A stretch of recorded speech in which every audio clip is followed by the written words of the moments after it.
The sun was barely up over the quiet fields of Ohio when Evan stepped outside, holding a wooden basket half filled with apples. The morning fog still lingered on the grass, and the sound of distant roosters echoed between the hills. It was supposed to be another market day, a day when people filled the town square with laughter, stories, and the sweet smell of baked pies. But for Evan, it was a day he dreaded. He was 16, tall and lean, with a gentle face and eyes that never seemed to meet anyone else's for long. His family owned a small orchard near the edge of town, a few dozen trees his late father had planted before he passed away. Evan's mother, Mary, worked hard to keep things running, but her health had begun to fade. She relied on Evan more and more, though she knew how shy and uncertain he was. "Evan," she said one morning, her voice soft but tired, "take the apples to town today. The harvest is good this year, people will want them fresh." Evan hesitated, clutching the basket handle. "Mom, maybe you should go. I'm not good at talking to people. They'll just walk past me again." Mary smiled, though sadness flickered behind her eyes. "Son, apples don't sell themselves. Sometimes, it's not the fruit they buy, it's the smile that comes with it." He said nothing, but when he looked at her pale face, he knew he couldn't refuse. The market was already busy when Evan arrived. Farmers shouted prices, children laughed as they chased each other, and the air smelled of cinnamon and hay. Evan set up his small stand at the corner, placed his apples neatly, and waited. An hour passed, then two. People walked by, glanced at the apples, and kept moving. Evan wanted to greet them, but his voice caught in his throat every time. He watched another boy his age across the square, confident, cheerful, easily selling all his apples before noon. When the sun began to set, Evan's basket was still full. He trudged home, head down, each step heavier than the last. His mother looked up from her chair as he entered. She didn't need to ask, the look on his face said it all. "I'm sorry, Mom," he whispered. "I just couldn't do it." Mary reached for his hand and squeezed it. "It's all right, Evan, we'll try again another day." But that night, as she coughed softly in her sleep, he lay awake, staring at the ceiling, feeling like a failure. The next morning, Evan walked by the river behind their orchard. Lost in thought, the water moved lazily under the willows. Glimmering in the sun, he picked up a stone and threw it. It skipped twice before sinking. "Not bad," said a voice behind him. Evan turned to see an old man sitting nearby, fishing rod in hand, a broad hat shading his wrinkled face. It was Mr. Miller, a retired farmer who lived alone at the far end of town.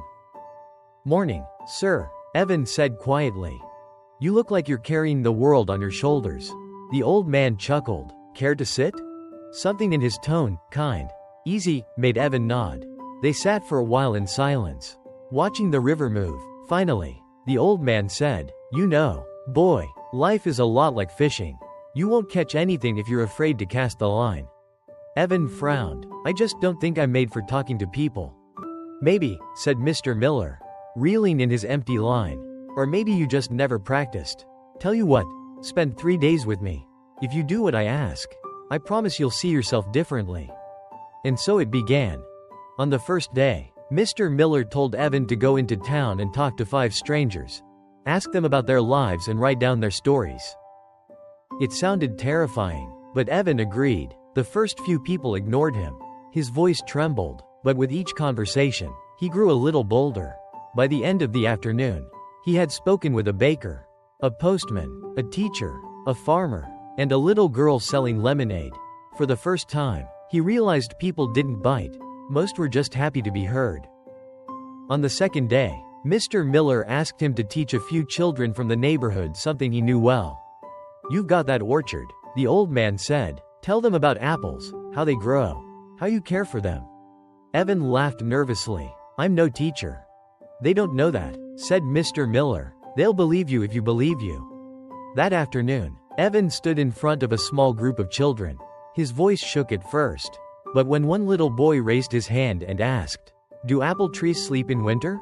Evan smiled. "Kind of," he said. "They rest, so they can bloom again." The kids laughed, and something inside him, something quiet and hidden, began to awaken. On the third day, Mr. Miller gave him his final challenge. "Go to the market again."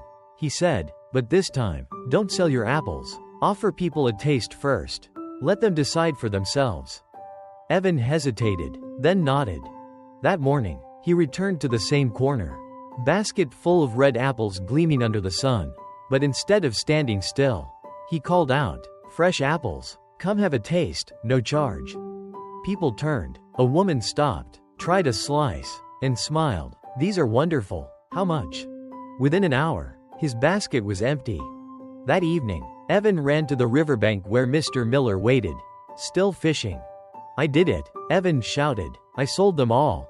The old man smiled. "You didn't just sell apples, son. You sold belief, and the first person you sold it to was yourself." Evan sat beside him, the river glittering in the sunset. "So that's the secret? Just believing?" "That's where it starts," Mr. Miller said. "People see you the way you see yourself. Speak with fear, and they'll hear fear. Speak with confidence, and they'll listen." Years passed. The orchard grew bigger, brighter, fuller than ever. Mary's health improved, and Evan became known throughout the region for his honesty and warmth. Children loved visiting his farm to learn about apples and about courage. Sometimes, when the river glowed orange in the late afternoon, he still visited the spot where he'd met Mr. Miller. The old man had long since passed, but his words lingered like the echo of wind through the trees. "The world doesn't change when you're brave," Evan would say to himself. "You do, and that's enough to change everything." True confidence isn't about being fearless. It's about daring to take small steps despite the fear. Like apples ripening under the sun, self-belief grows with patience, care, and a little courage each day.